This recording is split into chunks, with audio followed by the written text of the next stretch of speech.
همون نابینا را که من مثال شرکت مولوی صاحب براتون بیان کردم که مثلا نابینا آمد پیش رسول الله صلی الله علیه و آله که برام دعا بکن. و مثال دیگه از هفته گذشته ای است که در حدیث شریف آمده. خوب همین فهم حدیث و محتوای حدیث که آدم یک کمک زرزو فکر بکنه اما حق بر انسان آشکار میشه. در زمان عمر رضی الله تعالی عنه وقتی که قحطی شد در خلافت آمدن، عمر رضی الله تعالی عنه سعی کنین از کاکای رسول الله صلی الله علیه و آله که حضرت عباس رضی الله تعالی عنه بود از این تقاضا کرد که بیا تو دعا کن ما آمین میگیم. و عمر رضی الله عنه خودش چه قسم دعا کرده؟ متن حدیث چطور است؟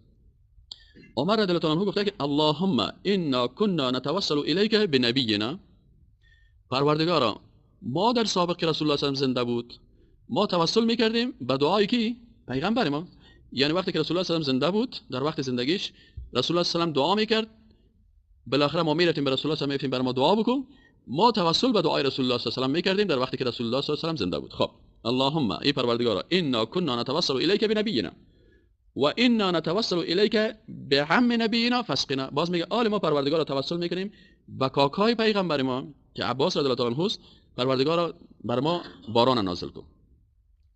بعضی از کسایی که با اعتقادات غلط میخواین حدیث غلط ترجمه بکنن میگه این در حدیث شریف حضرت عمر رضی الله تعالی عنه توسل به رسول الله میکرد، این توسل به عباس رضی الله تعالی عنه کرد. اینجا باید یک سوال خیلی شبه میگه ما خواهیم بریم در قبر پیغمبر یا در قبر یک ولی یا در قبر یک شخصیت خوب، یک دوست الله و توسل میکنیم. این حدیث دلیل میگیرن بر رفتن به کجا؟ به قبرستان و از صاحب از اون قبر توسل کردن. خی از نگاه عقلی و متن حدیث که بر ما میرسانن آل یک سوال میکنیم که عباس رضی الله تعالی عنه رتبهش بلند است یا از رسول الله صلی الله علیه و آله؟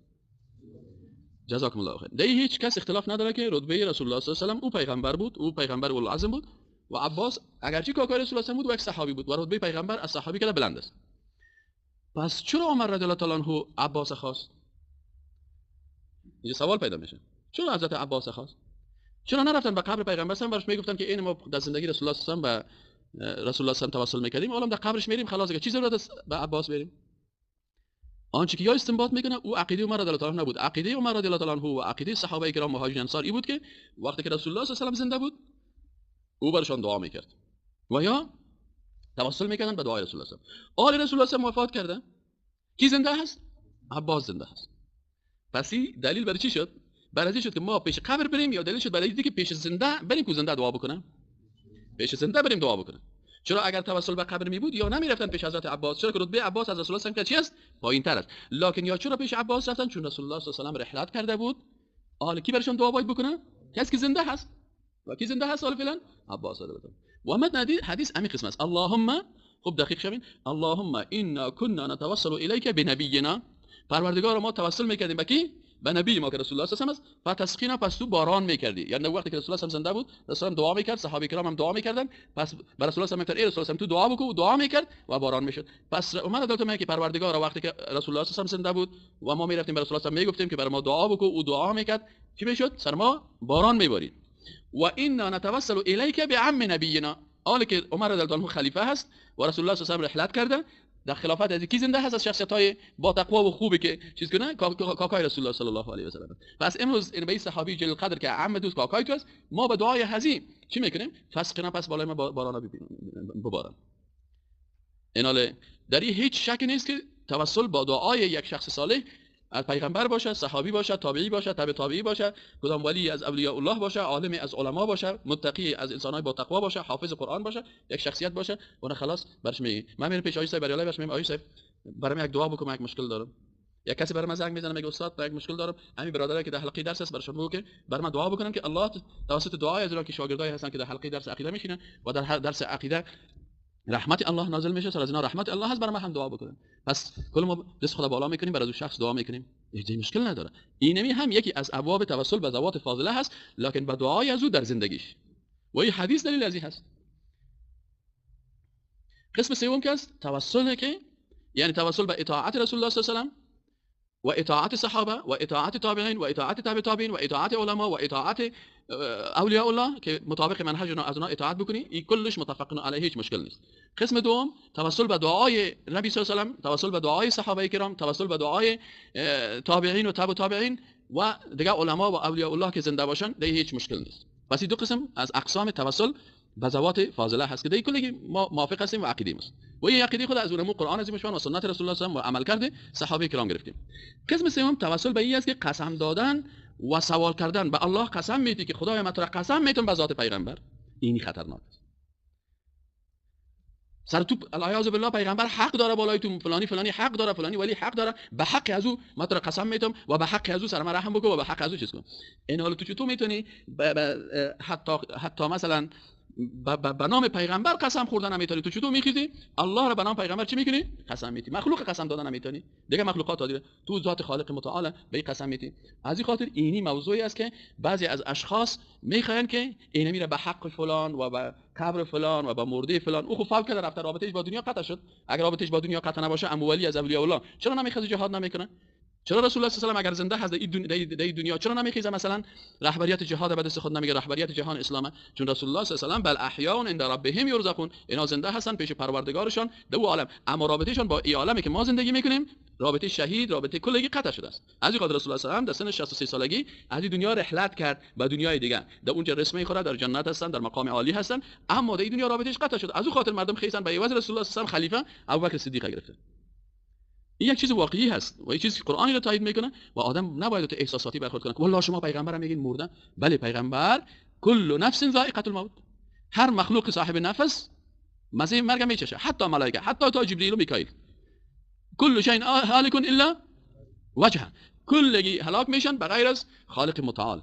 او خالق است دیگه، مخلوقات کلشون. این حال وقتی که اینو میمورن انک میتون در قرآن میگه که رسول الله تو میموری، پس او آیات قرآن است، ما آیات قرآن قبول باید داشته باشیم، احساساتی برخورد نکنیم. لکن در آیت دیگه که میگه که ولا تقولوا لمن یقتل فی سبیل الله اموات، کسایی که در راه الله یعنی در جهاد فی سبیل الله شهید میشن بر از اونها مرده ها نگوین. باز خود قرآن تفسیر میکنه چی میگه؟ بل احیاء عند ربهم یرزقون. سعی کن بل احیاء در اینجا نه، عند ربهم به نزد پروردگارشان، در مقام عالی که به این دنیا ارتباط نداره، اون مقامش از این دنیا که عالی تر است، بلندتر است، در اون که زنده هستن و رزق میخورن. نبیین، صدیقین، شهدا، صالحین. پس هر دو آیت جور آمد نامد. اگر بگیم که نه پیغمبر در این دنیا زنده هست، پس چندین آیت قرآنی که میگه پیغمبر فوت کرده چی میشه؟ و با سر شخصیت پیغمبر انتقاد وارد میشه که پیغمبر که در دنیا زنده هست چرا پیغمبر نمیخواد در کل مشکلات که مردم نمیگیم از دنیا رابطه پیغمبر صلی الله علیه و با رفتنش وظیفهش تکمیل شد. الیوم اکملت لکم، وقتی که جاء نصر الله و الفتح آمد صحابه گفتن این فتح و نصرت و کامیابی می. یک صحابی مبارک گریه کرد، پرسان کردن تو چرا گریه میکنی؟ گفت از این سوره مبارک اوت استنباط میشه که رسالت رسول الله تکمیل شده، رسول الله صلی الله علیه و رحلت میکنه. متوجه هستید؟ پس رسول الله صلی رسالتش تکمیل شد، از این دنیا رفت خلاص. اینا قسم اینمی توسل وقتی که میکنن که ما توسل به قبر میکنیم، توسل به میریم پیش یک صاحب قبر و بر الله میگیم که به حق فلان او را قسم دادن است. اینجا میگن توسل با قسم دادن و سوال نبودن به ذات رسول الله صلی الله علیه و آله. اینی موضوعی است که ایره قرآن و سنت و علمایی که در این باره علمای عقیده هستن ایره چی کردن؟ میگه که این درست نیست به شکل توسل. مثلا صاحب تفسیر المنار، صاحب تفسیر منار چی میگن؟ نوشته میکنن میگه التوسل به بمعنى الاقسام علی الله بذاته، میگه او توسله که به معنای قسم دادن است به الله، به ذات پیغمبر یا به ذات یا به شخص یک شخص از اشخاص خوب. فهذا هو الذي لم تكن الصحابه يفعلونه. این مفسر قرآن میگه این قسم میگه صحابه کرام نمیکردن که تو الله را قسم بدی به ذات پیغمبر، ای پروردگارا به حق پیغمبر، ای به حق فلانی، ای پروردگارا به حق شهدا، ای پروردگارا تو را قسم میدیم به حق اولیاء الله.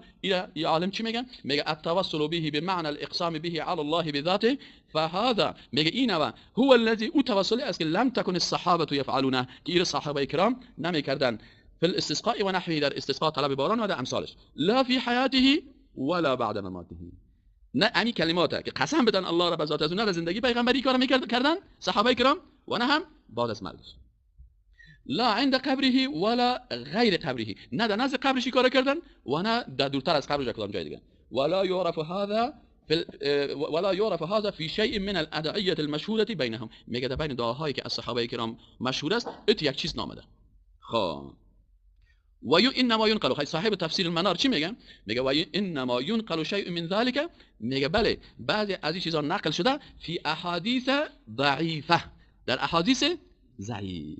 احادیث ضعیف چی معنی؟ یک حدیث است، یک کسی پیش میگه که مولوی صاحب عابد اتو گفت، یک کسی دیگه میگه، کسایی که به مولوی صاحب عابد نزدیک هستن و میشناسن میگه نه ما از زبان مولوی صاحب نشین، یک سخن ضعیف است، قوی نیست، این خبر موثق نیست. پس یه عالم میگه که وقتی که توسل به ذات و توسل به حق و این کلمات آمده، میگه در عمل صحابه و اونا نامدن، نه در زندگیش کار کردن، نه بعد از مرگش کردن، نه در پیش قبرش کردن، نه در پیش خانش کردن، در این جایی کار نکردن.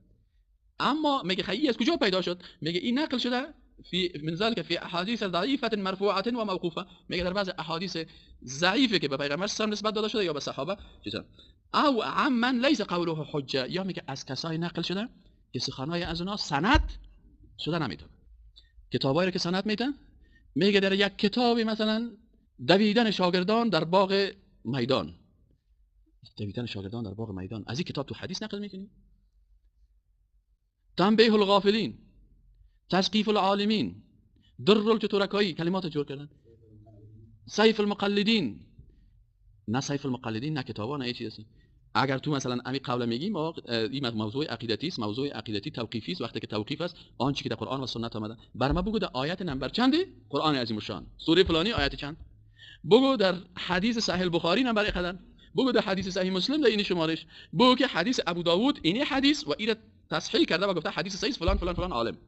این قاعده علمی اکادمیک تخصصی علما اینو میخوام میکنه.